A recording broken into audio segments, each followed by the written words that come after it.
بسم الله الرحمن الرحيم، والصلاة والسلام على أشرف المرسلين سيدنا محمد النبي الأمي وعلى أهله وأصحابه أجمعين. ازيكم يا حبايبي؟ عاملين ايه؟ وحشتوني. هنعمل ايه مع بعض النهاردة؟ هنعمل حاجة تحفة جميلة جدا جدا، حاجة حلوة بدون بيض، بدون أي حاجات كتيرة فيها، يعني حاجة سهلة وبسيطة جدا، بكوباية حليب وكوباية سكر وكوباية زيت. هنعمل أحلى حاجة يا حبايب قلبي، هنعملها حلوة جدا. يلا نصلي على الرسول ونبدأ مع بعض. اللهم صل وسلم وبارك على سيدنا محمد وعلى أهله وأصحابه أجمعين. معانا كوباية الحليب دافية طبعا، هننزلها كده في البولة اللي قدامنا دي. هننزل بكوباية السكر، هننزل بكوباية الزيت، ندوبهم حلو جدا. هننزل بذرة الملح، طبعا الملح طبعا سنة يا ولاد. هننزل بذرة الملح ما شاء الله، هندوبهم حلو جدا. طبعا انا كنت بخرج من الفيديو وارجع لكم تاني عشان ما اطولش عليكم الفيديو. ماشي حبايبي؟ كده هننزل بكوباية الزيت، طبعا بنفس الكوباية اللي احنا عملنا بيها الدقيق، 3 كوبايات دقيق. نفس الكوباية هي الكوباية اللي احنا عايرنا بها كل حاجة معانا.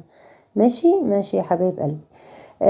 اللهم صل عليك يا حبيبي يا رسول الله، لا حول ولا قوة إلا بالله العلي العظيم. معانا طبعا المعلقة او الزباتيولا اللي انت بتعملي بيها اي حاجة، شوف انت هتعملي بايه اللي يريحك. هندوب الحاجة دي حلوة جدا. المضرب اللي هو اليدوي عادي خالص، معانا الخميرة، معانا الباكت الخميرة ده، وشوية صغيرين كان عندي فاضلين عندي من العجين اللي انا بعمله، حطيتهم هما كمان. الوصفة دي المفروض باكت كيك شيف او بيكنج باودر. طبعا انا ما كانش متاح عندي الباكت كله، انا كان عندي معلقة، عفوا كان عندي معلقة واحدة بس يا حبايبي. حطيت المعلقة وحطيت عليها معلقة خل، فانت الوصفة دي هتحط لها الباكت كامل. ماشي يا حبايب، يا حبايب قلبي.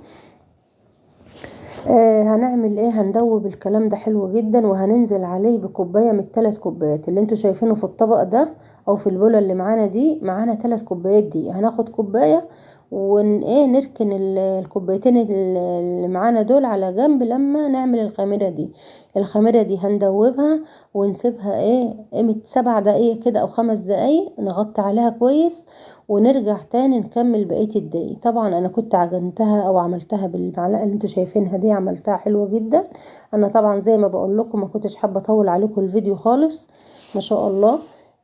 شوفوا القوام بتاعها ما شاء الله حلو جدا. كنت انا دوبت الدقيق خالص ورحت غطيت عليها وسبتها شوية، ورجعت معاكم تاني حطيت باقي الدقيق اللي معانا ده. ماشي. نصلي على الرسول كتير يا حبايب قلبي، ندعي لاخواتنا في فلسطين طبعا، وربنا يوفق الجميع. كده هنحط بقى بقية الدقيق. طبعا انا كنت ركنتها ل5 دقايق او ال7 دقايق ورجعت معاكم تاني. كله زي ما انتوا شايفين كده بالمعلقة، ما دخلتش ايدي في العجين خالص، حتى في الفرد في الصينية بنفس المعلقة اللي انا عجنت بيها هي اللي انا فردتها في الصينية. ماشي كده. هتعملي بالراحة كده ما شاء الله. خدت ال3 كوبايات دقيق، ما حطيتش معلقة دقيق تانية، هما ال3 كوبايات بالظبط. يعني كوباية سكر كوباية زيت. طبعا نزلت بالكيك شيف معلقة وهي مش كيك شيف، هي بيكنج باودر مش كيك شيف طبعا. وحطيت عليها معلقة خل. ماشي يا حبايبي. هنعمل هنعجنها حلو بقى زي ما انتوا شايفين كده. واللهم صل على رسول الله. هنركنها تخمر، وهجهز بقى الصينية، هندهنها شوية حتة سمنة قصدي. وهنعمل طبعا حطيت شوية فانيليا. الوصفة دي مش بيتحط لها فانيليا، بس انا حبيت على التست بتاعها او الريحة بتاعتها تبقى ريحتها حلوة كده. عايزة اقول لكم ريحة البيت كانت تحفة النهاردة، من ريحة المخبوزات في البيت يا ولاد بتبقى حلوة جدا. عبل خمرت، رحت عاملة دهنة الصينية حتة سمنة، رشتها رشة دقيق كده، ورحت نازلة بالعجينة، ورحت فردها بالمعلقة اللي انتوا شايفينها دي. اللهم صل على حضرة النبي. قبل ما ارتاحت كان الفرن سخن، شغلت المروحة وسبتها ما شاء الله ولا قوة الا بالله. ريحتها كأنك بتعملي صينية كيكة. تحفة تحفة تحفة، جميلة جدا. اعملوها. هتنفعك الصبح في الفطار، هتنفع بالليل في السهرة، كوباية شاي بلبن. كوباية شاي سادة زي ما بتحبي يا حبيبة قلبي.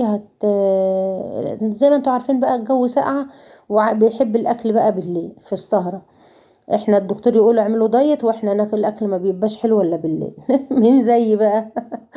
الدكتور مديني ادوية كتير عشان اخس شوية، فالاكل ما بيبقاش حلو الا بالليل.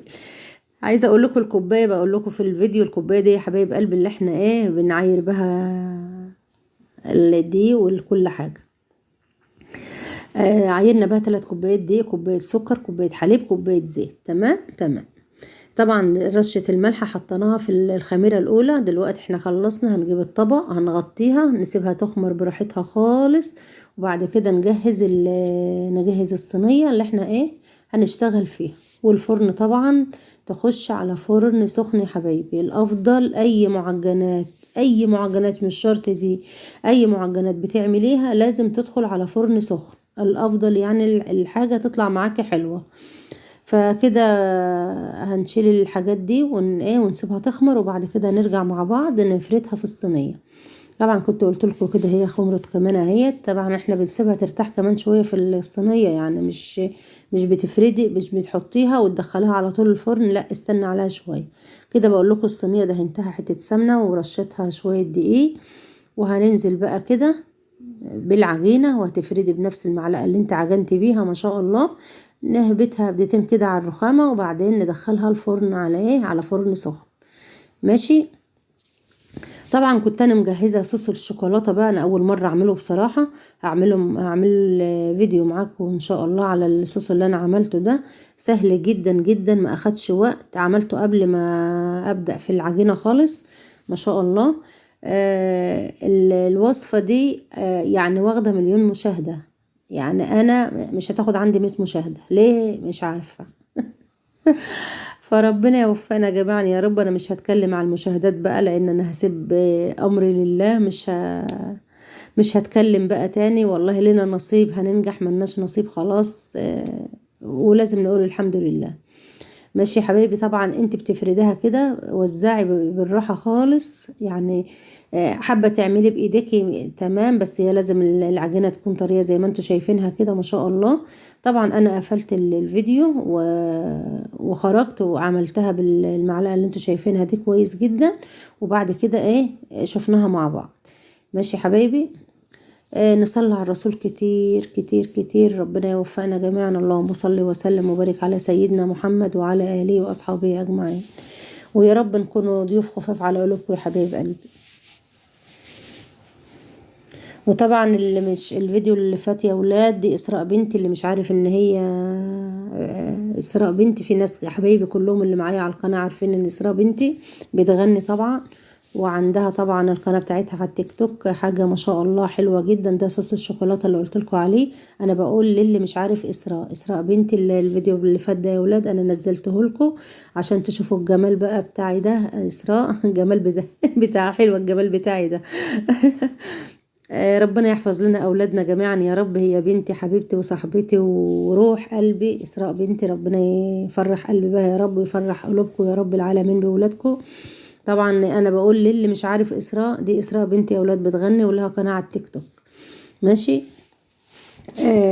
فما شاء الله كده خلصنا. شوفوا الجمال. صوص الشوكولاتة حطيته طبعا، وحطيت محبتش اكتر طبعا شوكولاتة عشان كلنا ناكل منها. ماشي. فمش كل فيديو هقول كده، انتوا طبعا عارفين. حطينا شوية جوز هند. طبعا ما كترتش جوز هند عشان خاطر ولادي مش بيحبوا جوز الهند كتير في الحلويات. حاجة حلوة جدا اقتصادية جدا. ما اخدتش وقت معايا خالص. ما تعبتنيش خالص ما شاء الله. وطلعة حلوة حلوة حلوة يعني. بصراحة انا كنت بحسبها تطلع مش قوي، لان انا اول مرة اعملها. ما شاء الله حلوة جدا جدا. يا رب اكون ضيفة خفيفة في رعاية الله. حبايب قلبي، مع الف سلامة.